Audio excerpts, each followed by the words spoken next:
Pelletier. Christy Wood. James Christie. Matt Jizokis. Jason Henry. Tim Broder. Heidi Giesler. Doreen Wittenberg. Lauren Ferruccio. Eliza Droley. Mike Folan. Jude Dumont. First up for agenda is a public hearing pursuant to 198:20C to withdraw $41,893.25 for the PMHS Improvement of Instructional Capital Reserve Fund for the purpose of covering PMTA professional development costs. And Tim, I'll let you explain that. So this was a decision that the board actually made in June when you decided how to handle year-end encumbrances and surplus at the high school. The purpose of this fund, the Improvement of Instruction Capital Reserve, it should be an expendable trust, but it was established as a capital reserve, so that's what it is to fund professional development costs at the high school. We do not budget for teachers' professional development. They have I call it an entitlement, but it's a negotiated amount that they're allowed to use every year. So the maximum amount you can easily calculate. It's the number of teachers and other staff who qualify times $2,000 each. If they use it for conferences, seminars, or coursework, we reimburse it. That's in the teacher's contract and our other employment contracts, but we don't put it in the budget. And the reason we don't put it in the budget is so that every year the joint board can decide either to cover it out of unencumbered surplus if that exists in June, or to go to this fund that was set up for this purpose. Last year in June, we wanted to execute less than $100,000 worth of capital items. We caulked the windows and did more of the concrete replacement in front of the front entrance of the school and a few other things. So the board made the decision at that time that we would post this public hearing, come to you this year, and ask you to cover these costs from fiscal 25 out of this fund. So that's the purpose. Because it's a withdrawal from an expendable trust or a capital reserve, it has to be done after a public hearing. That means we advertise in the newspaper 7 days in advance. So there are requirements for posting a public hearing that exceed the meeting posting that we have to do for a regular meeting like this, which is 24 hours in advance. So we've done all that so that you can take this action tonight. That being said, so I'd like to speak about this in the public. Please just come to the mic, state your name and where you're from. Seeing no public input, I will close public input. Do you want a motion now? Yep, yes, a motion, please. Okay. I make a motion to withdraw $41,893.25 from the PMHS Improvement of Instruction Capital Reserve Fund for the purpose of covering PMTA professional development costs. I'll second it. We have a motion and a second. Any discussion from the board? Seeing none, hearing none. All in favor? Aye. Passes. Next up is the agenda review. I'll take a motion on that. I make a motion to accept the agenda as presented. Second. Seconded. Is there anything to be added or subtracted? Heidi has an action item related to the school care assessment under her report. So her report's on the agenda, but that action's not listed separately. Okay, so we have an action item under finance.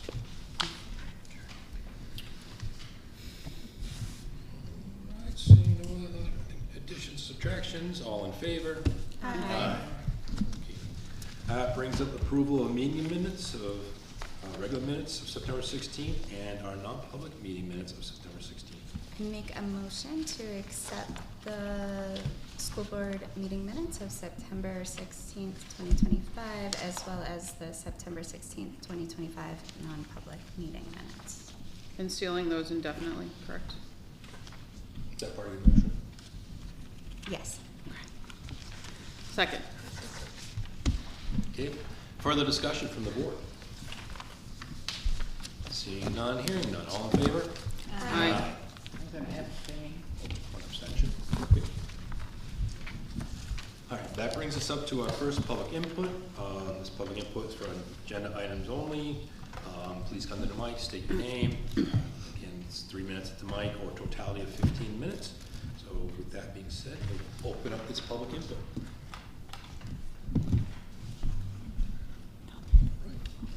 Seeing none, hearing none, I will close this public input.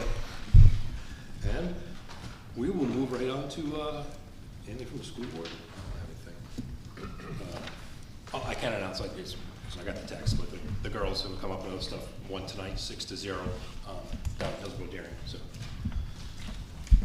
Just that. All right, so we'll move right along to finance and Heidi. So, finance, you have the financial report in your packet. I don't have anything really to report on. Everything's looking good. The one thing that I do need your vote on is we received our Prospect Mountain School Care Assessment invoice. It was in the amount of $302,397.40. Prospect has a fund balance that would be returned to the schools of $38,096.22. We would like to use that money to pay down the $302,000 invoice. And then as you know, the school districts both agreed to pay the difference based on their assessment. So I'd need an action for you to approve keeping the $38,096.22 to pay down the invoice. Is that written somewhere, Heidi? You can just say, Oh, I make a motion no, you say to. so moved. Oh, so moved, perfect. So, the motion of Heidi, she's gonna do it off, so moved off of Heidi, what she said. Just need a second. Second. So basically, we're taking that money, that $38,000 and paying it down for our debt that we have. Any questions on that? Concerns? Do we Yes. have an update on the school care? I believe there was a meeting. Yeah, so I have a memo in my report, and I'll speak to it during my report. On school care. Sorry, I hadn't seen. It's okay. Do you need information before you take the vote, or are you okay? No, that's fine. Okay. In that case, all in favor? Aye. Abstentions opposed? That carries. Next up in our packet, we have the counseling center report from Linda Sheff. Is there anything that needs to be added? Any questions or concerns in that report? All right, seeing none, we'll move right along. Yes. Yes, perfect, no problem. Did I Go just ahead. sign up for something? No, I was answering You just Jim. volunteered, good job. I was answering Sorry, Jim. Laura. Oh, you're in. It was louder than I intended. Never mind, we'll move on. That's fine. All right. Next up is the principal's report, and it is in our packet. Did you hear it here tonight? Yeah, Principal Lashaw had a training to go to this evening, so I told him to go ahead, understanding that his report would be in your packet and that you're gonna have a discussion with the athletic director that'll probably take the principal's time anyway. If you have questions or concern on the principal's report?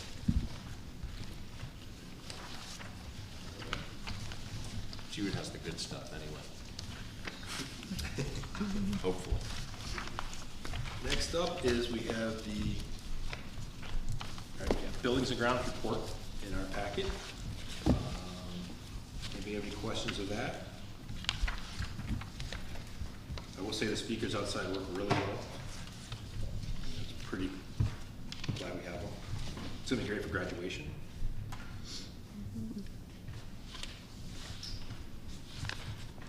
Questions, concerns? I know the buildings and ground meeting, I think we're trying to put one together for the 30th of October by the looks of the email today, if it works for everybody. So we will have a meeting here in the near future. Move it along. Next up, athletics. Mr. Christie, James? Sure. Oh, wait, you want to do that first? Yeah, we can do that first. We'll do Jude first, in case, Yeah, sure. Jude, I'll move you up there in case you have some things that the Okay. athletic doesn't need to do. So homecoming week happened this month, and there were sports games, and that went pretty well. And the homecoming dance happened on October 4th, and that was pretty well attended. I know last year homecoming was the most well attended dance we've ever had here at Prospect, and this year I think there was over like 140 students there, so it's pretty good. And NHS hosted a blood drive on October 10th, and that was also very successful. And all the blood was donated to the American Red Cross. And Trick or Treat Night is an event hosted by NHS, and that's happening this Thursday. And so that happens at Prospect every year, and so it's just a fun event for the community and families, and I'll be there, so if you guys have any littles, you should definitely swing by. And also, our school's first Good News Assembly happened this month. I know Mr. Latchaw spoke about that in his report, but yeah. Thank you, Jude. Do we have questions of Jude? Something you need to add? Yeah, on the topic of homecoming, so for board members who have been aware over the years of the Athletic Booster Club, the Timberwolves Booster Club, a group of parents took that over 2 years ago.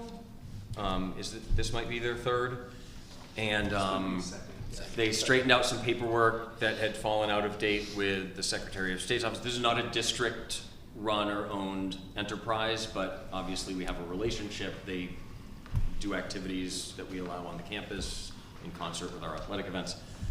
They made thousands of dollars. They had a great homecoming, and they're using that money not only to award scholarships, which they've done for many, many years, but now they're supporting some other things that add support to athletic programs. Like I think the photographer who does the team photos they've been sponsoring. Pictures, yep. Right, and James can talk about other things, but they raised a tremendous amount of money. They had a great homecoming, and it's been nice to see that group revitalized. Thank you, Jude. Appreciate it. I think it's worth calling out in your report too, the band had their show at the Dover Band Show this weekend, and it was really, really, really busy. There's a lot of people there, a lot of schools. They did a great job, so thank you to the teacher who organized that. They did an awesome, awesome job. And then you guys have a chorus and concert band coming up in November? Yeah. Oh, in December. December? Okay. December. But like, it takes a lot of preparation. So Yeah. like, band and chorus have been preparing for it since the beginning of the year, really. But yeah. Some really talented kids. So if you hadn't had an opportunity to attend, you've got some on the calendar. Awesome. Awesome. Anybody else? Again, thank you. In that case, now moving on to athletics. James? Sure. I'll start with the Booster Club, just to add to it. I wanted to give them a shout out. Doing a lot for us, the media day pictures, the things that they're doing for games. Part of what I like to do is turn these things into events. That's why having the speakers are great. We announce the kids, we play music, having food here and things like that are obviously fantastic, and they're raising money that's going back to the kids. So definitely a great job to them.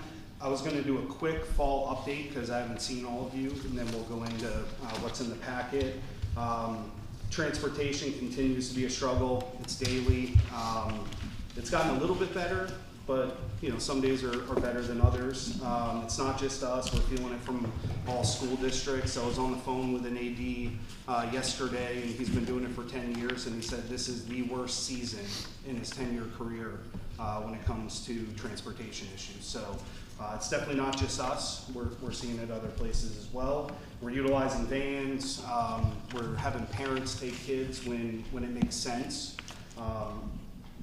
As a general rule, we are trying to get the kids there in an appropriate amount of time to warm up, with keeping them in class as long as possible. So that's always a balance. The phone call we get most days is, can you leave at 12:15, 12:30, or can you leave at 3:30 or 3:45? And neither of those things really make sense for making sure the game happens or keeping the kids in the classroom. So that is what we're trying to balance on a daily basis. Hopefully here in the winter, we'll start to see some improvements as some new drivers come in, that sort of thing. Those games are also a little bit later, which will help us in the winter season. High school teams, girls soccer we talked a little bit about. Boys are having a great season. Volleyball, a lot of young talent coming in. We are moving to Division III next year. They did their realignment. It's really where we should be. We've been in D2 for a couple of years. So that'll definitely help moving forward. Cross country has their championship race this weekend. Had a great season so far.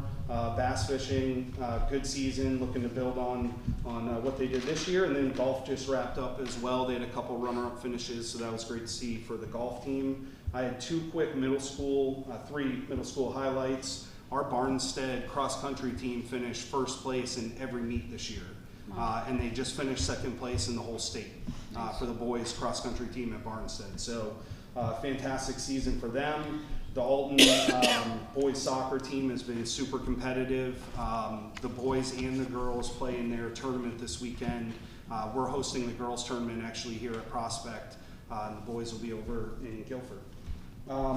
We hit on homecoming. I think it was a really nice couple of days, good week. We're always looking to improve. We're gonna add some things, look to try to get bass fishing, golf, some other of the fall sports involved in homecoming as we move forward. We were able to do that this year with cross country. We did something cool where we had all 3 schools come together. We had a police detail that day. The cop drove up the road with the lights and sirens on. The kids came out and ran around the track in front of the crowd, and we did senior night in front of the crowd. So that was really nice to include the cross country team in what we're doing for homecoming. And we're just getting ready for winter. We're going to have some really strong teams. It's going to be a lot of fun in what we call the den now, the gym here this week. So. A couple things about homecoming. You want to talk about the lights and what you did for halftime show? I think you should a shout out for him. Will be good. Yeah, so we had, obviously having the lights is fantastic. It again just creates that event that we're looking for. Nina Hahn did a bunch of our national anthems, and she's just fantastic. And then we had Jackson playing on the guitar. One day he did Van Halen, the other day Avenged Sevenfold for our halftime show, so it was great to show off some of our musical talent here at the school. And that's something we'll continue to do over the winter as well. Obviously we have the pep band, but we'll look to have people singing the national anthem in the gym and playing some music as well. Yeah, I thought that was really good. Do we have questions on that stuff before we dive into another topic with him? Yeah, cool.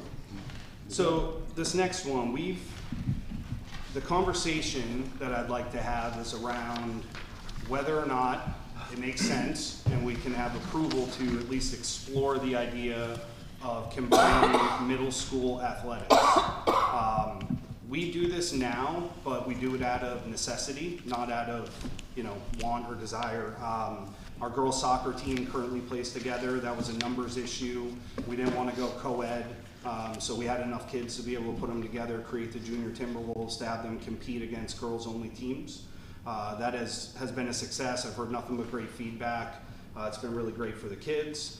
We do this in cheerleading because it makes sense, or our spirit team at the middle school. And then we also currently do it for wrestling because of logistics, and obviously you need to have enough kids to be able to practice appropriately. So those were out of necessity. This conversation is it the right thing for the kids to combine the middle schools and kind of tier the teams and have kids playing with folks from Barnstead and Alton together in our middle school sports. I'm going to talk a little bit here about why would we do this? What are the positives? I also have listed kind of our items to consider. What are some of the roadblocks or things that may come up? I also included in your packet the results of a conversation with our student athlete leadership team. So we have 27 kids here at Prospect that take 45 minutes out of their week every week to meet with me and talk about the athletic program. I had them complete a SWOT analysis of this topic and give us a recommendation and their thoughts. I stayed very unbiased. I just asked the question and let them give me feedback. You'll find that information in here. They cover pretty much every sport here at Prospect, and they're obviously our leaders, here at Prospect. The thought process behind this is, to use kind of a cliche phrase, is iron sharpens iron.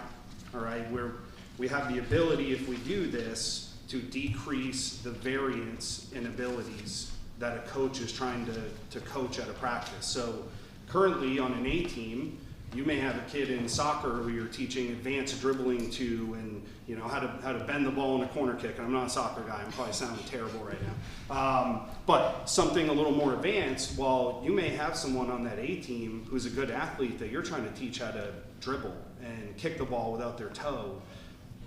The thought process here is, as a coach, if I kind of take that variance and shrink it down, and I can teach 10 kids For the A team, a more advanced skill, they will advance and go further. That also applies to the B team. This isn't just for the benefit of the A team, it's the benefit of the B team. You take that big variance, you shrink it down, now you can have those kids also developing together. And then what I would consider, C, whatever we want to call it, a 5th and 6th grade team, which is truly a developmental team that we're teaching the basics to get them ready to work their way up through the funnel of what we've put together. Advanced skills faster, you have players pushing each other, it creates a little bit more of a competitive feel. That's obviously a positive. It turns opponents into teammates much sooner. So they're all gonna come here and be teammates. Why not do it at 5th and 6th grade? So by the time they come here, they know each other, they're used to playing together. This allows us to install systems and vernacular from a coaching perspective much earlier. A lot of the times when kids are stepping foot on our campus here, they may not know the offense or defense that's being run. They may or may not know the coach very well. They definitely, haven't played with the kids that they're coming in and playing with at that point as well. It just really creates a funnel opportunity for us to give information, build skill sets, so when they step foot on our campus, they are ready to go. And that would be kind of the thought process. Outside of just talent development, it'll make the teams more successful earlier and produce better results at the varsity level. And then quite frankly, we would have to go and find appropriate competition. So your A team may only play Guilford, Laconia, Kingswood, and we may not play at Gilmanton, and those may be more of a B team. We would look to play, do we play Runlet and Concord? Do we play Nashua? I'm just throwing out names of like more populated areas that have stronger teams. The thought process there is they're in middle school playing very tough competition, and then they come to high school and they're playing Division III again. They would have driven their skill set quite a bit at that point, and are really ready to play at the high school level. Some items to consider as we talk about this: transportation to practice. We deal with this now. How do we get kids from Alton to Barnstead, Barnstead to Alton? I think there are some solutions there. We will have some savings in the budget that we could apply to essentially an athletic bus that, we have Barnstead that gets out first, the kids come out, we take them to Alton, Alton kids go to Barnstead, depending on obviously where they're practicing. You have transportation to games. We got to pick up both schools. We do this today as well, and it obviously takes quite a bit of coordination. Where do they practice? Where do they play? So what sport is at Barnstead versus Alton? These are all things we'd have to figure out. Coaching, who coaches what? Tryouts, this to me is probably the biggest one, is you have to have a very detailed and formal tryout process that is as objective as possible. So the thought process here, you probably bring in some independent third parties that are viewing the tryouts. You try to make it as numerical as possible, so when you get a question, why is Johnny on the A team? Well, out of the scoring that we used, he was in the 90th percentile, and that's where the A team kind of band fell. Why is Susie on the B team? Well, her dribbling, her leg strength, whatever, we just make it a little bit more detailed, documented, so we know exactly why an individual player is on an A team, B team, or on the 5th or 6th grade team. And then budgeting obviously would be the final piece for us to really figure out is how does the budget work. I've done some pretty simple math on this. The money overall will make sense. We got to figure out exactly how we would structure it. Is it a shared services setup, and who covers what, those sort of things. So obviously quite a bit of work to do there. So my overall question is this something worth exploring as something we would want to implement for the 26-27 year? As this conversation has gone on, I was approached and asked, is this something we could implement this winter for boys basketball? This isn't a surprise. I get this question a lot. So it's kind of a joke. I had softball players in Alton last year tell me they weren't going to sign up for tryouts. So we would look and see that there weren't enough numbers and combine the teams, and then they were going to sign up because they want the teams to be together. So it is a topic of conversation that comes up quite a bit. If we are going to consider it for this winter, obviously there's all these items to consider above. There are some additional ones. The schedule's already completed. That means we have opponents lined up everywhere. If we change that, we not only impact ourselves, we impact other schools, and that could potentially lose some games. The budgets are set, they're separate. How do we manage and handle that? Time frame to the season, it's right around the corner. We're talking 6 weeks from now versus 6 months or 8 months from now. And then I think we got to answer the question, why would we do it for one sport and one half of the sport being boys basketball and not the other side as well, or other sports. I did give a breakdown in here of where we currently are with boys basketball at ACS and BES in total numbers, just to give everyone a look of how that would come together. 8th graders don't necessarily mean 18, 5th graders don't necessarily mean 5th or 6th grade teams, so all this would come out in tryouts as you figure out exactly what those numbers would look like. It is still early, so there may be some additional tryouts as well. And to kind of wrap up, and I'll stop for the conversation part since I've been talking the whole time, there's kind of 2 questions that I'm asking. Again, is this something that's worthy of exploring for us to implement next year and something that we do moving forward? That's one question. The other, if that's a yes, do we look at potentially doing it for boys basketball this winter? Do you want a motion to talk about it, or what do you want to do? We can discuss this, we're a lot there. Okay. My only thing is, I've been an athletic director, and I think it's too late now to try to pull all that together to combine teams. I think it's just unfeasible in our budgets and where everything at and busing. I think this year it's probably not the right year. I always believe in exploring everything, so that's where I would be at to take a look at it, but So open to the floor. Yeah, I would say as a mom of a son that loves basketball and is now an 8th grader but has been playing since 5th grade, I think we've been doing a disservice by not having them combined. And I understand the logistics of like what that could mean from a scheduling standpoint. But when you talk about like the iron sharpens iron, like that's kind of the perfect analogy. Like we've had A teams with kids that like play basketball year round at a very high level, with athletes on that same team that when you ask them if they want to go into the game, they're like, no, because like they know, like it's terrifying. They're not at that same level.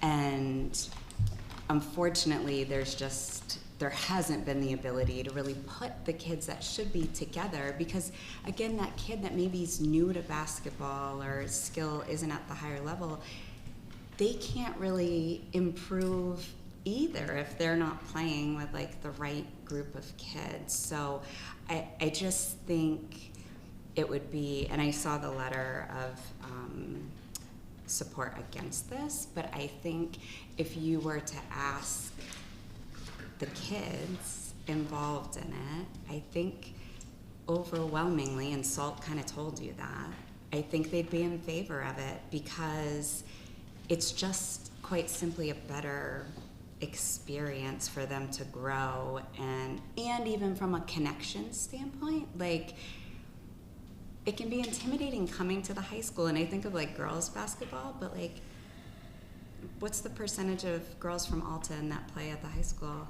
It's maybe 5%.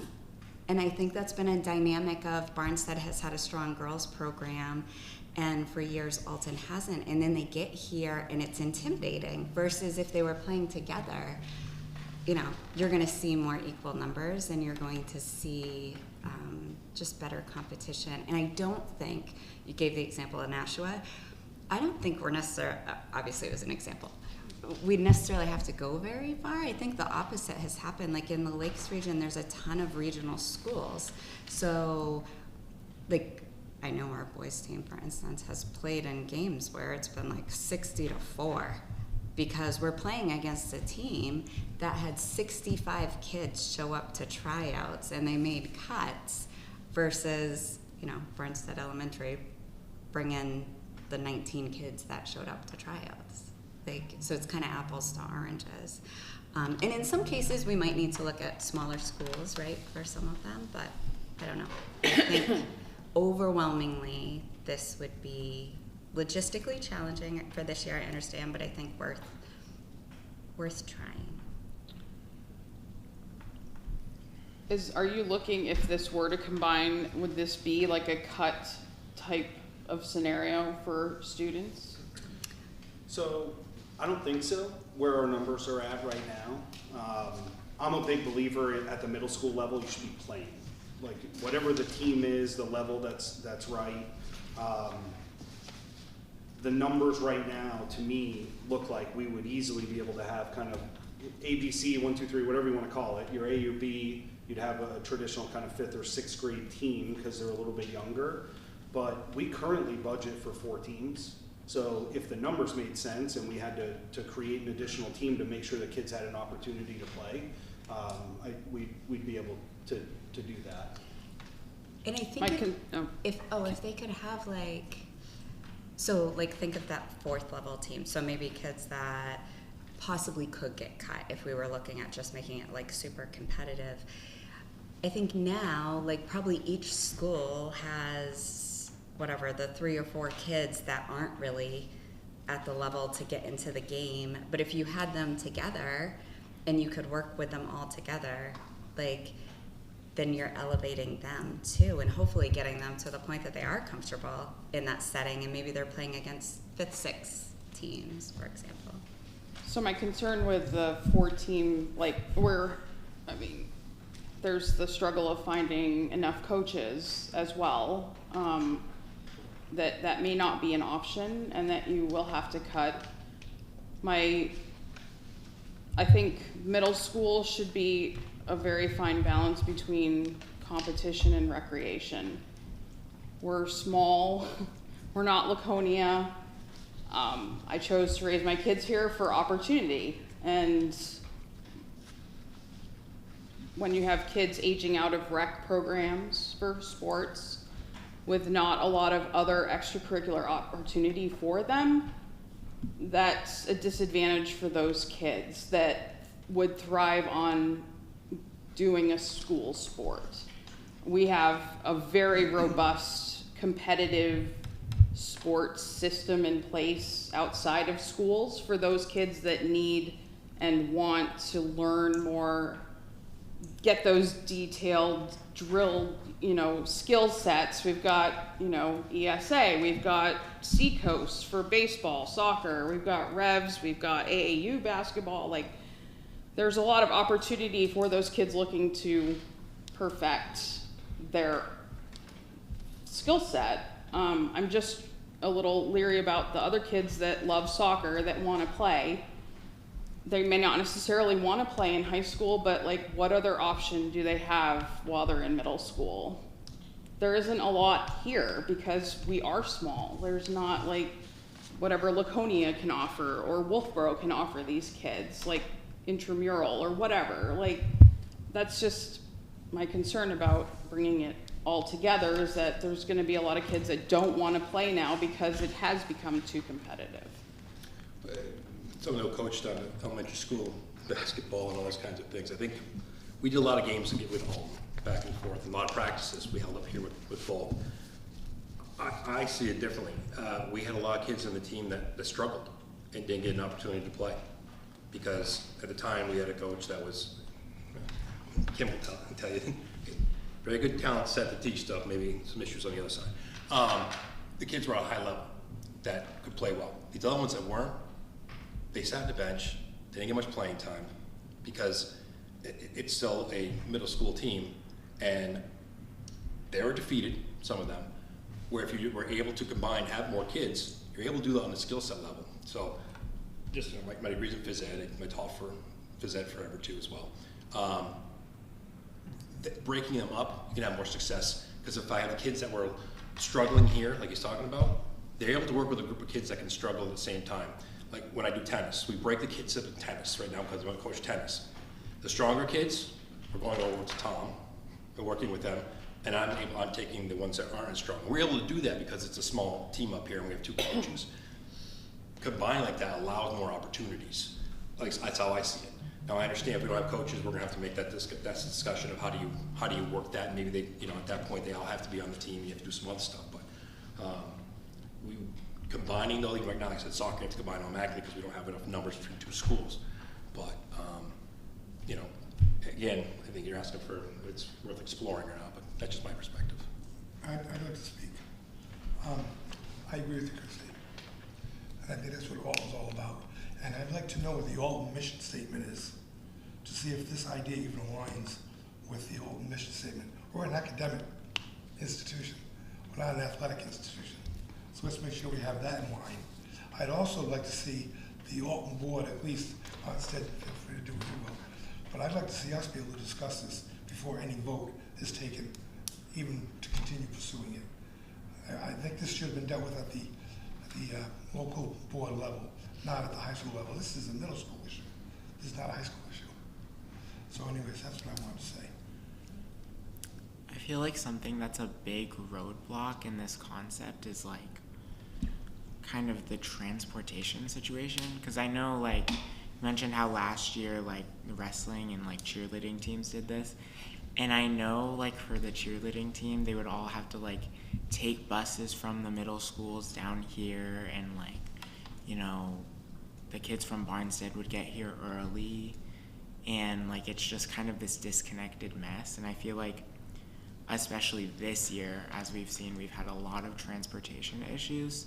So I feel like that could definitely get in the way of this concept, like, for next year. I mean, I know it's had some improvement recently, but I feel like this is very, like, I hate to say this, but I feel like this is kind of a really optimistic view on what, like, doing this would entail, because I feel like it's gonna be hard to put this in action, especially for this school year. Like, as you said, there's only like 6 weeks until winter sports start. Like, there's feasibly no way that this could go into place for them. Yeah, what I'm hearing, I kind of agree with you, Mike. It probably needs to be brought down to our local level so we can have these conversations to see if, because if one town doesn't even want to do it, it's kind of dead in the water, right? And understanding, I think you bring up the mission statement, other things, you're right. It needs to be, I think it needs to be looked at. Does that fall in line with what each town wants to do? I mean, if people are comfortable, are you okay just pushing this down to the elementary, to our elementary boards and have this conversation there? Yeah, I think that's Okay. an opportunity.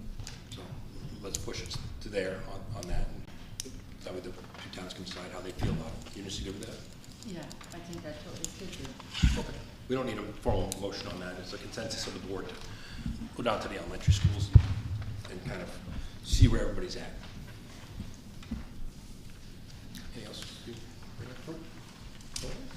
Well, thank you very much. That brings us up to the SAU office and our technology report. On the table tonight. Looks like this. Mr. Dumont is here. If anyone has any questions, Dumont, we haven't seen you in a while. You want to talk about high level, anything you want to talk about? don't invite. Only if there are questions. Probably the only thing is, as you all know, we were heavily with Google. I'm not dressed for the occasion. Right now, out of 10 Google trainers in the state, 3 are in this building, which is a pretty amazing feat, Cody being one of them.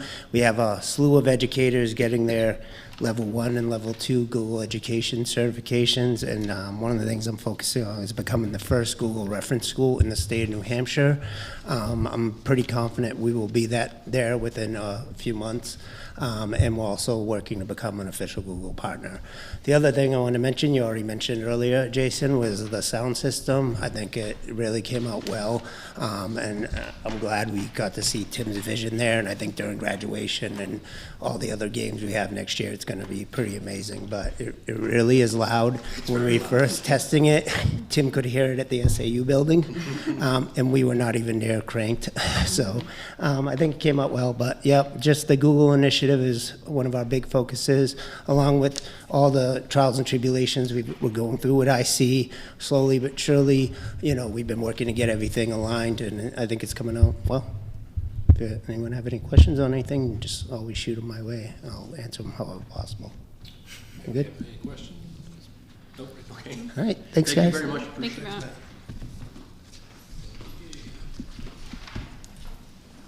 That brings us up to the BATS report. We filed a joint report, and That's I right. did check. It went out yesterday morning Yes, it did. to everyone's email Yep. as a PDF. It is also on the table tonight bound in front of you because it's about 50 pages, but only on 5 topics. Really 3, because the second and third go with the first one. So the first thing in our report is the presentation that we made 2 weeks ago to the State Board of Education on personalization and innovation here at the high school. And we did that as part of the Superintendent's Association member spotlight. The State Board of Education, I think they budget about 10 or 15 minutes a month in their agenda for a school district in New Hampshire to come in and just talk to them about how regulations are being applied in our practice. They ended up talking to us for the better part of an hour.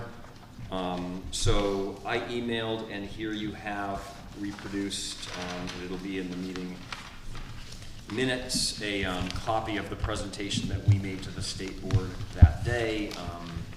I've had requests to share copies with NEA New Hampshire, which we've done. There was a press release by the NHSAA that shared some of this. A lot of this is information you all have seen before, right? Why seek to innovate within a public school district? It starts with enrollment. We've been talking about enrollment here now since the day we met, for obvious reasons. Our enrollment decline mirrors a statewide enrollment decline in public schools. More than 20%, about 21% of public school students in New Hampshire have disappeared over the last 20 years, and I say that facetiously. They didn't disappear, they weren't born. Because birth rates have been declining precipitously since the 2007-2008 financial crisis and have not rebounded. And since the pandemic, we've had new historic low birth rates in the United States year over year, every year, for the last 4 or 5 years. And that means that that we won't have more kids enrolling in our schools for the next 15 years, because I can do math. And if they're not born today, they're not coming to school in 9th grade 13 or 14 years from now, right? So I won't go through the whole presentation, but again, it's mostly things you've all seen before here, but the opportunity to present this to the State Board of Education, I think Matt and I both appreciated very much. We also stressed, I think it's the 12th slide, why would we try to innovate and address these problems in a public district when we could be out running a private school or starting a charter school or something like that? And there are some really good reasons. We're accountable to regulation. So we were presenting to the State Board of Education. You don't have to do that if you run a private school. We have to follow state regulation. We're required to support certified career educators. Our friends at the NEA should appreciate that too, because they organize those groups of educators. Our educators are bound to an educator code of conduct. So we have background checks. We make sure that people don't have serious legal, and we're required to make sure that people don't have serious legal problems in their backgrounds before we can employ them to work with kids in our public schools. We provide access to online resources. We give every kid a Chromebook. We don't need families to be able to afford technology for their kids. We provide that in our public schools, and we provide data security because we comply with network security and student information security laws that you don't have to comply with outside of the public school system. So kids' data is safe in their online experience. It can be frustrating, but it is regulated here for their safety. And then finally, our public schools serve all learners, no matter what their needs are.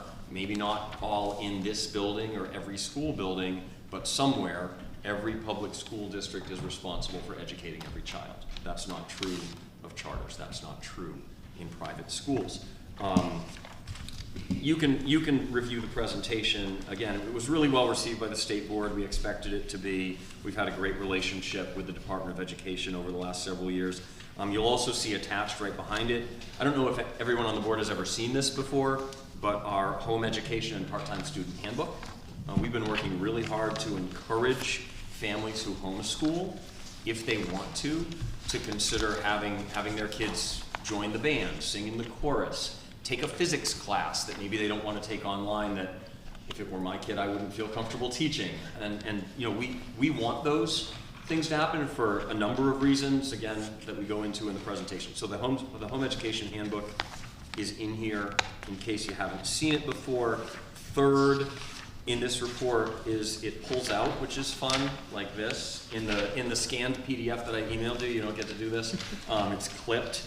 This is what our pathway planners look like, that Matt can talk about it in detail if you have questions, that our school counseling office uses. So they start with 9th graders. So we've given you a 9th grade example where the kids do some assessments and some exercises to figure out you'll see there are links here to a couple dozen, 1824-ish pathways that the Board of Education has identified for New Hampshire students. A health science pathway, a finance pathway, a hospitality and tourism pathway, for example.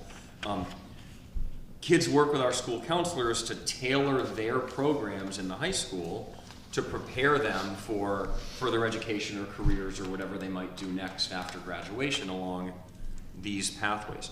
So the back of the page is what a 9th grade planner might look like, but the front that has a lot more entries on it and some color.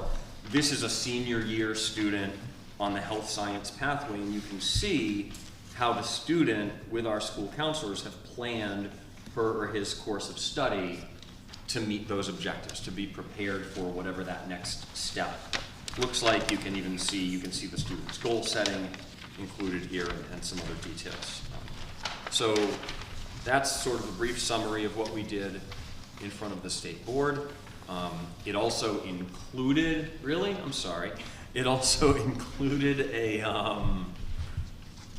a couple of slides at the end because the state board approved our innovation plan 13 months ago, so they know about Granite State Academy. They've heard they've held some complaint hearings, as you know, with some parents from other towns, from Pittsfield, from Epsom, regarding open enrollment, so they were aware of that. So we just summarized where those things stand in the last couple of slides. But it's consistent with the idea, yes, we're pushing the boundaries, we're seeking to innovate, we're looking for solutions to what is fundamentally for all of us an enrollment problem. And we're doing it in all these various ways, not really being sure what's going to be or which of them will all be the right answers for our kids. So that's part one, and it's the first 3 items in our report. I'll move on unless there are questions or comments there. Okay. So item number 2, it's number 4 in your table of contents, is the topic of school care assessments. I've got about a 3-page memo here that I don't have to read to you. It is repetitive when it comes to the financing of the motion that Heidi asked you to make and vote on this evening, plus the motions and votes that you've taken at last week's Barnstead board meeting and yesterday's Alton board meeting. So the numbers are the numbers, they haven't changed. We can cover our school care assessments without impacting student services in any of our schools this year. The total cost, just for the record for anyone who isn't looking at this or so they don't have to wait to see the packet, the total impact is in Alton $239,047.31, and at the high school, which ends up being split between the 2 towns, $302,397.30. Basically, $539,000. $500,000 is a lot of money. So to Mrs. Landry's question from earlier, I've spent some time with school care over the last couple of weeks. They happened to have a board of directors meeting last Thursday. They had a couple of public hearings Thursday afternoon and Friday morning. I attended all of those. I went to their 4-hour board of directors meeting. I attended both of those public hearings, one in person, one online. Heidi was there. It was great. And then I met with their executive director on Friday for a little over an hour and a half. I am preparing some written communication that I want to share with some other superintendents and our attorneys regarding what I think I've observed and learned.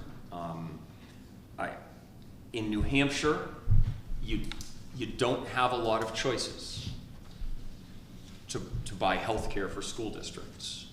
There are 2 risk pools regulated by the Secretary of State's office. One is called Health Trust. That's what's called a non-assessable risk pool. And the other is called School Care. That is an assessable risk pool. And then there are some private options, but only a couple. And if you start shopping around for a price advantage, it doesn't take long to figure out that it doesn't really exist. I worked for a superintendent and was mentored by a superintendent starting 25 years ago almost, who 20 years ago was saying healthcare costs are the Pac-Man that consumes school and municipal budgets. 20 years ago, he was saying that. I mean, it's absolutely true, it's still true. The reason I'm saying this is leaving school care, though maybe tempting at the moment, and maybe where the board will end up, honestly, it's not likely to solve the problem. The problem is all of the dynamics around healthcare. So I've got more work to do communicating with them. Heidi and I and Sandy Flanagan, our human resources administrator, we will all be attending the school care annual meeting this November 3rd. I've included in my memo, because school care has characterized these assessments as undercharged premiums, there's probably some non-public conversation which you're allowed to do because this is a subject, this is a topic subject to bargaining, right, with your unionized employees, because teachers and other union staff participate in paying premiums on a percentage basis. The district doesn't pay 100% of healthcare premiums. So now we're being assessed for undercharged healthcare premiums. There is a necessary conversation about whether or not and how, because it's really complicated, we might go about talking to labor about sharing in this expense. That is a non-public conversation that I don't want to ask you to have tonight because frankly, I don't feel like we're ready. We have time. We have time. It's okay. But this is my update for tonight. And then the second thing is there are some school districts just talking about legal options. Right? Does school care have the authority to do this under our member agreements and their articles of incorporation? Probably, yeah. It's not. There's probably not a winning lawsuit there, but I'm not your lawyer. So there's at least a conversation going on. I'm participating in that conversation with our lawyers and with other school superintendents. And we'll see you again in November. Even though you've now taken these actions at 3 meetings, voting to allow us to recover and expend up to these amounts from last year's unencumbered surpluses doesn't mean we'll do it. We won't actually pay $1 until we've seen you again and had more chance to talk about how some of these details play out, okay? So you've taken the votes which we needed you to do because Heidi has to restate our DOE 25 reports to the Department of Education, and municipal tax rates can't be set until we've done that, so it really needed to be done now, and it has been, so that's good, so we can do it now. That way the tax rates can be set. But actually sending school care a check, that doesn't have to be done now. So we're gonna hold off just a little bit until we have some more time to finish processing all this and talk to you again, more than likely in November, including some non-public discussion. Questions on school care? Is Tim, everybody maybe- having fun? Yeah. Maybe just, I think everybody should understand how school care works. Maybe you could explain that? Yeah, so school care's, thank you, Mike. School care's not an insurance company. Yeah. They don't have insurance products. They're a risk pool. That means they buy the insurance from Anthem or from Cigna or from Blue Cross. and then bundle it for members who choose to participate in the pool. Their risk pool, is about 65 school districts and municipal entities. So we represent, everyone around this table represents a total of 3 of those 65 or 68 entities that are members of school care. 3, because Prospect Mountain is an entity, Alton School District is an entity, and Barnstead School District is an entity. So the reason to join a pool is to spread out risk. You know, if you were paying claims for only 5 people, and 3 of them had extraordinary medical claims, the other 2 would end up spending a lot of money. So more individuals, more souls covered in a pool or a plan should spread risk and lower costs. School care does pay the claims. So their job is to charge enough in premiums, which they set with consultants. Most risk pools, if we were self-insured, we'd be like a risk pool.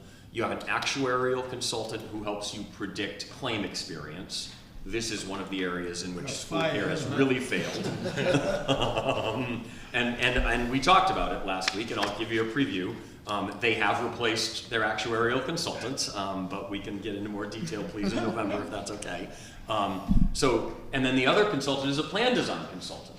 And again, they gave a lot of the right answers. I've got to say, when I talked to their executive director, one of those right answers today is, did they proactively reduce coverage for certain lifestyle, what I'll describe as lifestyle drugs that have come on the market in recent years?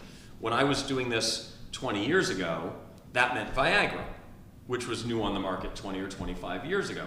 And it didn't take long for health insurance companies, this is costing us an arm and a leg. And most health plans pretty quickly decided, you know what, that's not medically necessary for most people who might have the prescription, so we're not going to cover that the same way we cover medically necessary pharmaceuticals. Now, that conversation has been taking place around weight loss pharmaceuticals, right? Ozempic and others similar to it. Because again, they've become very popular, they're advertising, they're marketing, and school care has done this. So this problem didn't happen because they were buying Ozempic for everybody who wanted it. They've done a decent job in this area, but it's important. So you get a plan design consultant to help with stuff like that, and you get an actuarial consultant to help you figure out how much money you need to have in reserve and what your premiums should be set at every year. School care works with those 2 consultants. They buy the insurance, and then they pass it on to their member entities. How's that? Yeah, that's good. Is that all right? Okay. Everybody should understand that now. Trying to get the shortest possible in it. I know, I'm sorry. Any other questions on school care? You pay me to do this. I have to do it. Well, we've heard Mr. Chair. We heard our last week's meeting too about school care. I know, but I mean, to some extent in these meetings, I know you all attend 2 meetings, right? Each of you attends the Barnstead meeting in this or the Alton meeting in this, but the public doesn't necessarily attend every meeting. So on the last memo, I failed to change the topic line. I'm looking at it right now. It's actually about the Supreme Court decision that came out last Friday, October 17th, in a case that we were not a party to, but that we are certainly affected by.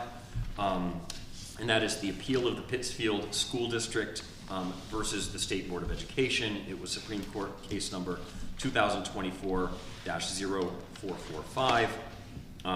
If you haven't read my memo or that opinion, the court found unanimously that Pittsfield and other communities are required to pay tuition to open enrollment schools when families who reside in their districts elect to enroll their children in those open enrollment schools.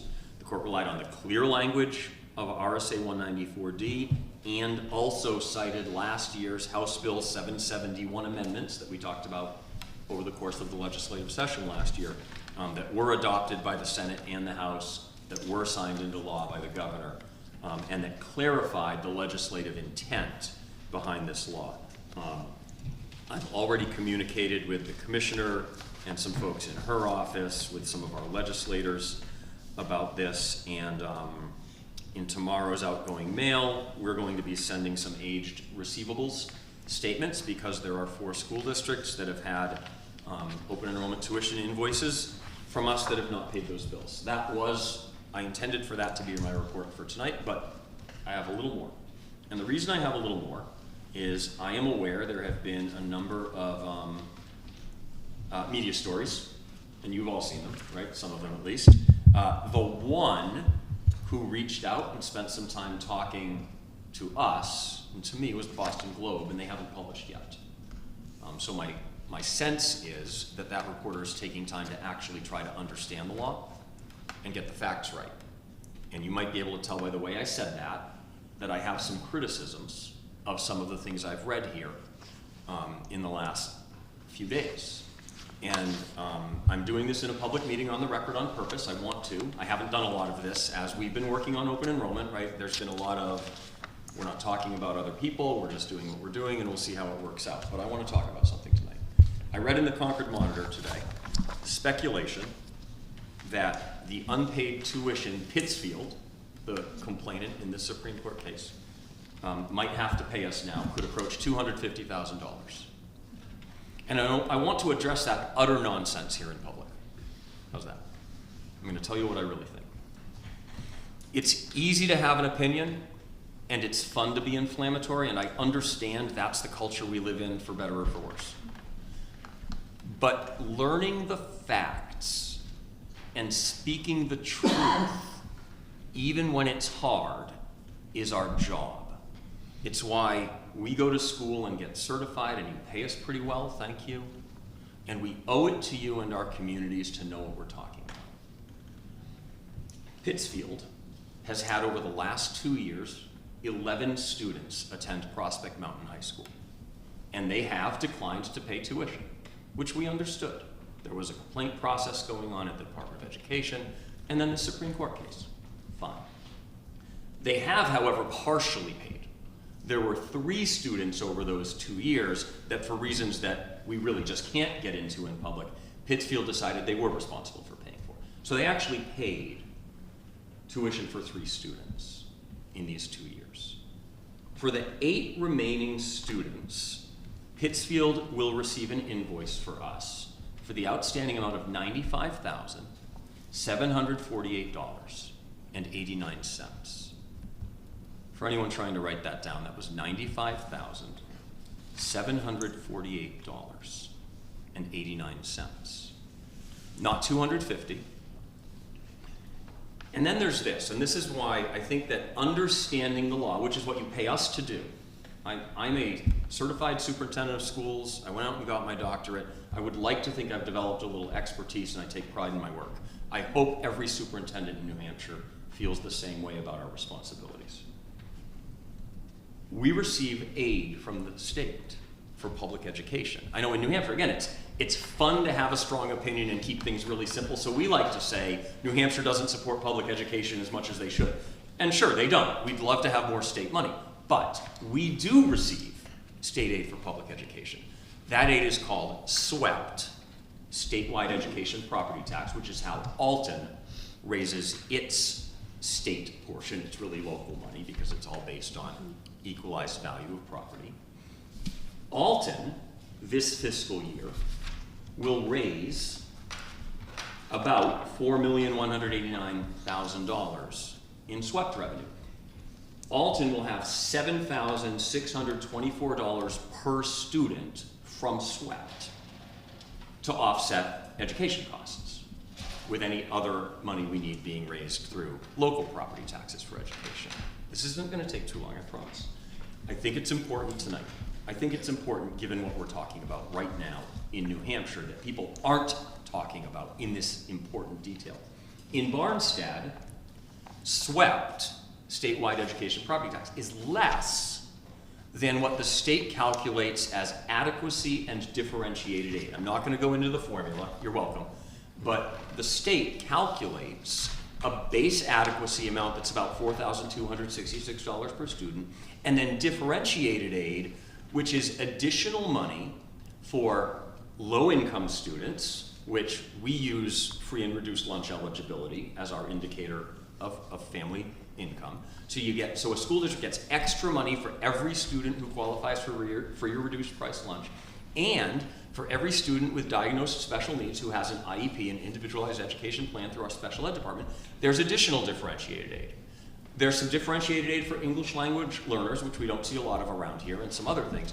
But the total adequacy and differentiated aid in Barnstead this year will be about $3,360,000. That works out to $7,318 per student in Barnstead. That's money coming from the state. Not every community in New Hampshire gets the same amount. Because if you have more kids on free and reduced lunch and more kids with IEPs, you get more differentiated aid. Or if you are a property wealthy town, welcome to Newcastle, for example, you get all this swept money that you raised locally that you actually get to keep. So Newcastle's per pupil swept is something like $42,000. Okay, back to reality. Look, I don't want to do this, but I read something in the newspaper today that's demonstrably, utterly false. In the newspaper, Pittsfield receives one of the top 10 per pupil amounts of adequacy and differentiated aid from the state of New Hampshire. This fiscal year, Pittsfield will receive $10,855 per student from Concord to support public education. For 8 students, if you multiply, which I did with a calculator because I don't do math in my head, that's $86,840. Our invoice for past due tuition for 2 years, not for 1 year, is $95,748.89. I already repeated that twice. So the difference between what Pittsfield now arguably owes us based on this Supreme Court decision for 2 years and the amount of state aid they're receiving in 1 year is $8,908.89. That's the amount a Pittsfield taxpayer could, I think, reasonably say, this isn't fair, I'm being asked to pay this money. $8,908.89. So nobody watches our YouTube videos, and very few people welcome everybody come to our meetings. So I know I'm not talking to a lot of people, but facts matter. And that's where we are right now with open enrollment.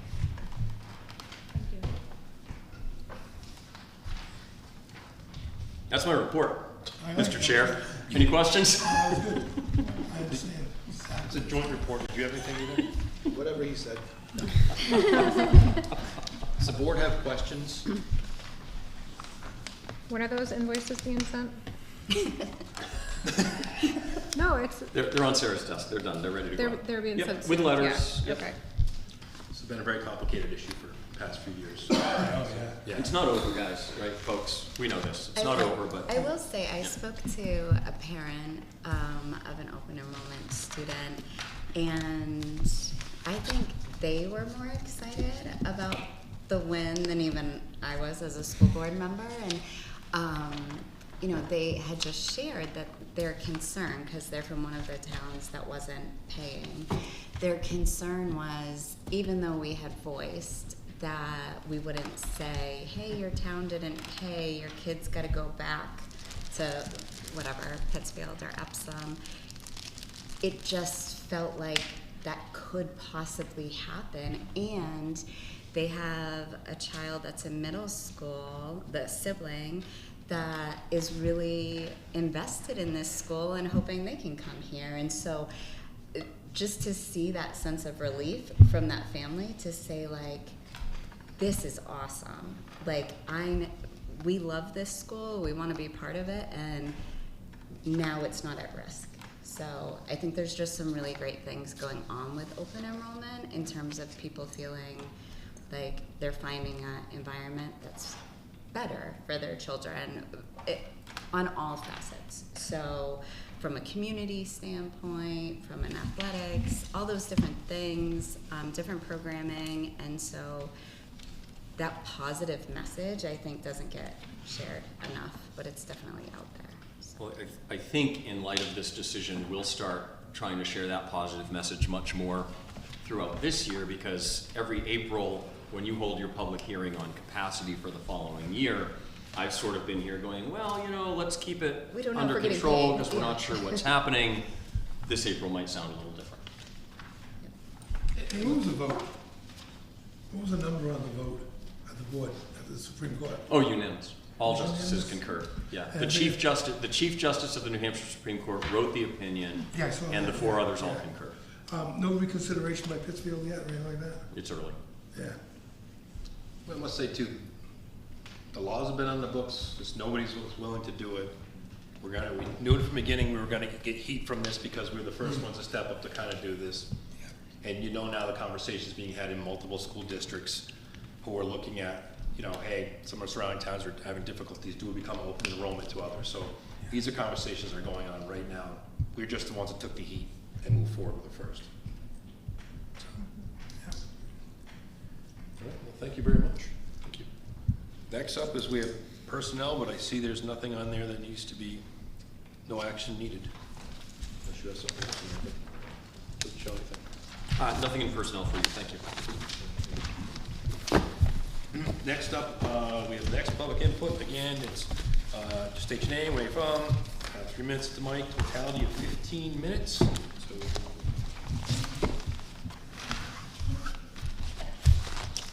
Hi there.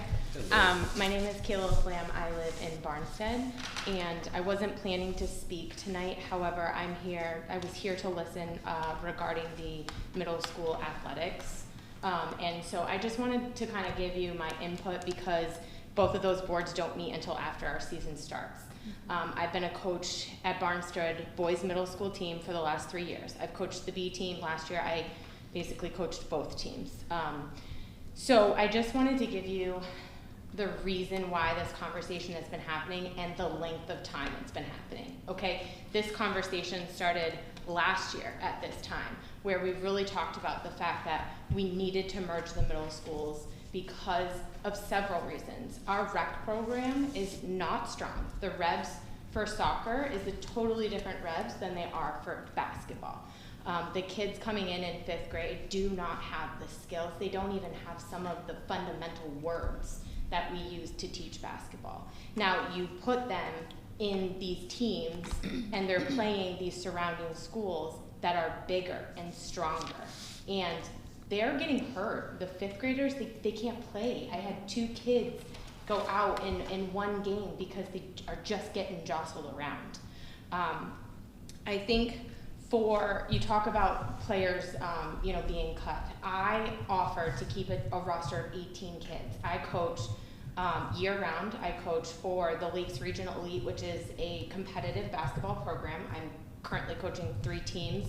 I'll coach a winter team for them, as well as at least 2 teams in the spring. I have been coaching for 16 years, from 5th grade to assistant varsity, and I was a head JV coach for 3 years at the school in Vermont that I was coaching in. So I've been doing this a very long time. And I'll tell you that the best 8th grader is not your best junior. So I'm not a coach that wants to cut kids, because I think I tend to try to see the athletic potential in that person, and do they have the passion for the sport. That sometimes carries kids who have natural ability. But the 5th graders that have that passion aren't getting the opportunity to be developed because of the way we're structured right now. In the schools that we're playing, right? Laconia, they pull a lot of kids, right? The way they're structured, they don't even let their B team players, they don't do combined, right? So A team is basically 8th graders, B team's basically 7th graders. They don't keep 5th or 6th graders. That B team is playing in rec leagues, and they're getting 3 times the amount of games that Barnstead is getting. So their skill level is so much higher, right? Guilford, Belmont, Winnisquam, all of these schools, we cannot compete with them. And it's not only about competing to win, right? Because a lot of times when a coach steps up here, coach just wants to win. Coach doesn't always want to win, right? Kids need to be competitive. They need to be in the game. They need to feel like they're making progress and that they are improving. Because when you go out and you get beat by 40 and 50 points every time you're playing, it is defeating.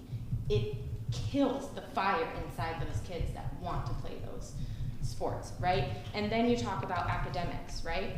Sometimes being able to play on a team pushes a kid to be better academically, right? Sometimes those kids that are, you know, maybe C average students, if they know they need to carry, or they find the love for the game and they want to maybe make it to the next level, they want to try to get to college so they can play there, they're going to put a little more effort into their academics. I think that I would really urge, I don't even know if it's possible, because I'm not even going to pretend to know how this works, but if it's possible to reopen that conversation and maybe vote, because yes, logistically, the games, James and I had a conversation, I think that the schools we play would prefer to play good, safe, competitive games. So while it might be a scheduling nightmare and they might not be happy about it, I think that at the end, it would be successful for both schools, both teams. The logistics about the transportation, everybody knows about the bus company. I think the biggest part of that comes down to game time and which school, you know, how are we getting the kids to the bus to get to the game, and then which school are we dropping them off at. Practices for basketball generally are later in the evenings, and parents transport anyway. So we're just looking maybe at, and I don't know, you know, for sure, but I'm just saying, as somebody who loves the game of basketball and loves to see kids be successful in that game, and really just like that aha moment where a kid just finally does something that they've been practicing gives so much more joy than winning a basketball game, right? And I think that we are doing the children in both of these districts a disservice, because the kids that aren't fundamentally ready are playing with kids who are playing in those competitive programs. You know, my son, he plays year round. He plays on those teams. He's going in Massachusetts. He's seeing the higher competition. And then to be on a team with kids that can't play, it's you know, those kids sometimes lose skills when they're in that environment where a coach is trying to develop somebody and catch them up, right? They're losing skills sometimes. So I think that while we need to understand the kids who are not fundamentally ready and giving everybody an opportunity to have an extracurricular activity and be able to play, we also need to think about the competitive athlete, right? And for those of you who may have been competitive athletes in high school, it was important to try to get to state, right? That's the goal as an athlete, you're trying to get there. So I think, and for the 8th graders, for the A team, we go to several tournaments throughout the winter time. And again, we're just not competitive. Barnstead is not, we did win I believe the first game in maybe A decade. I mean, it was a long time. At least 4 years. right.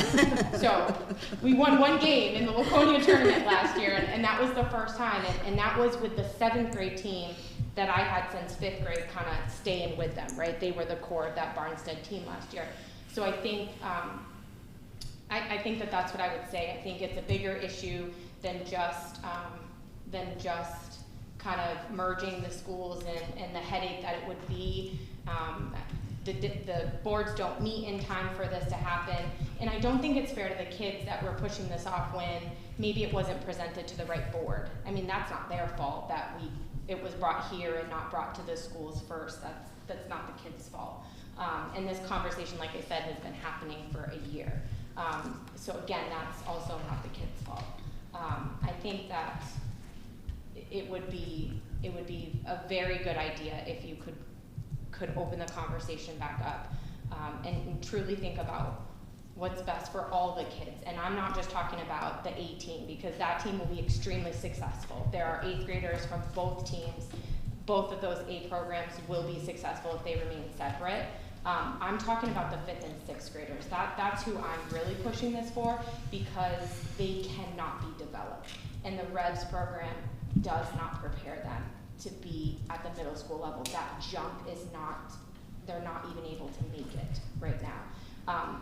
With this new structure of basically 3 teams with the numbers, I think. I'm gonna let you know we're over your time, but since there's a sorry. small group in here, if you guys were okay, I'll extend the 15 minutes longer. I just wanna make sure, because I try to be cognizant, but. I just have this one more thing. With the 3 teams, it would be, I will be coaching at least one of the teams this winter, and I have already offered to work with that C-team coach.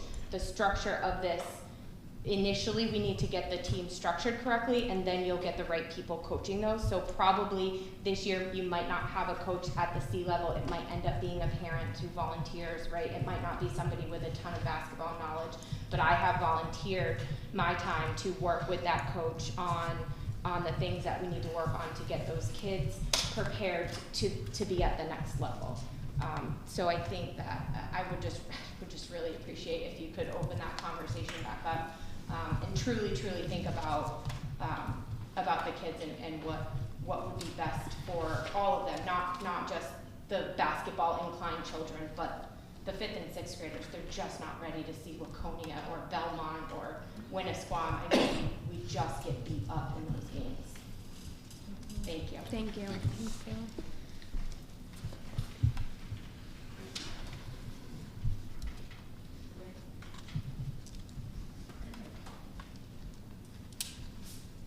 Dinah Black, Barnstead. Just have a question. Well, first question. We were told at the Barnstead meeting that the SPED director would be here. Is Pam here?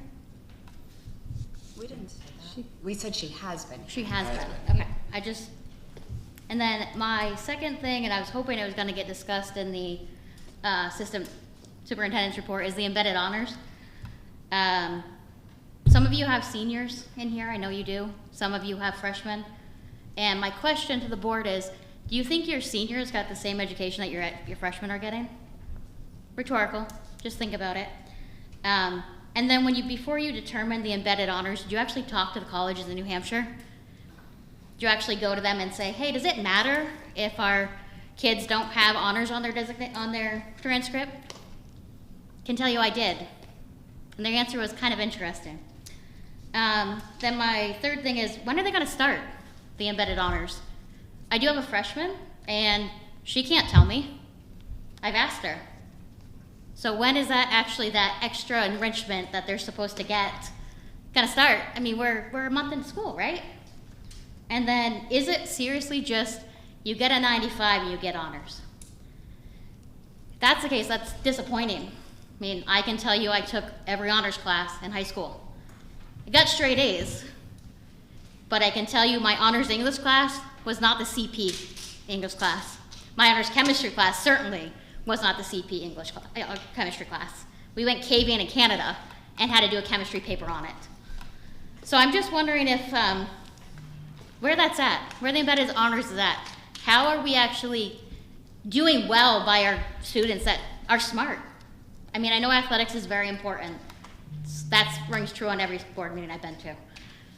What about the kids that actually academically want the challenge? Are we giving it to them? Again, all rhetorical, just like the board to think about it. Thank you. Thank you. That's something we can report on for next. Yeah, that's something we can report on for next. We're going to put it on the agenda for a report next month on embedded honors. Perfect, thank you. Kim Pika, Barnstead resident. Good evening, members of the board. Time should never silence the truth. Although 2 years may have passed since this issue came to light, accountability does not expire.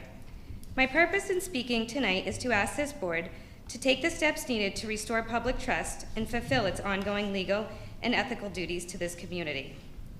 During a period of instability, this district experienced significant staff turnover. In that same time period, a special education director was hired to oversee all 3 schools. It later became clear that this individual did not hold the required New Hampshire certification for this position during the time she was serving in that capacity. Despite lacking proper certification, she was among the highest paid district employees, earning between $114,000 and $118,000 per year, while managing the entire special education department. A verification request to the Department of Education confirmed in writing that she did not receive her statement of eligibility until February 2023, even though she began working in this role during the 2021-2022 school year. I have a copy of this email to share with you tonight.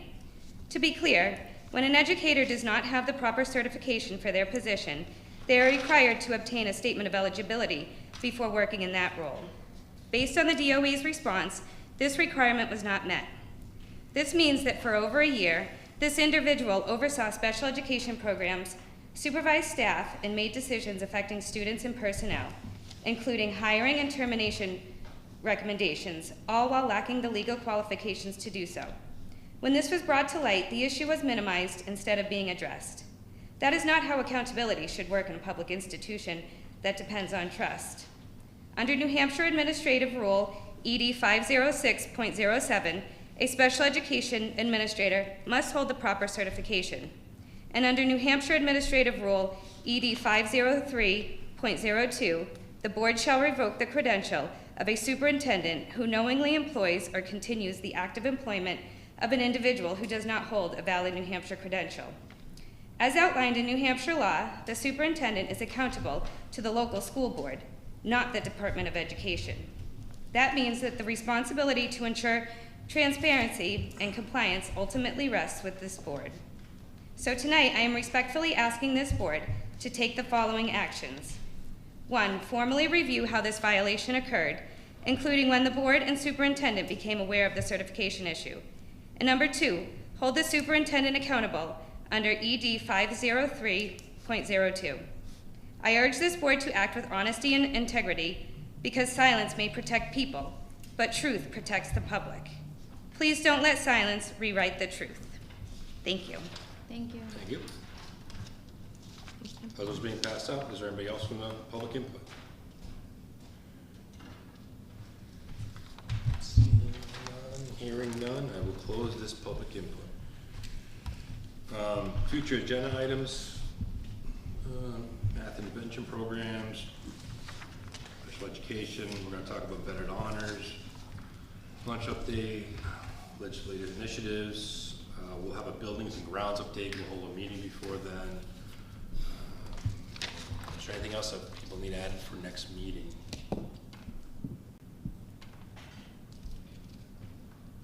Okay, I'm sure more things come up, we'll get added. Any other business to come before the board? All right, seeing none. We are going non-public, but I'm going to wrap up the meeting here, so people, they don't want to stay, that's fine, so we come on non-public, we'll just adjourn. Next meeting date is November 18th, 2025. Any issues with that for anybody? So be it. In that case, I will take a motion to go on non-public. Make a motion to go non-public. RSA 91-8:3 to YAC student matters.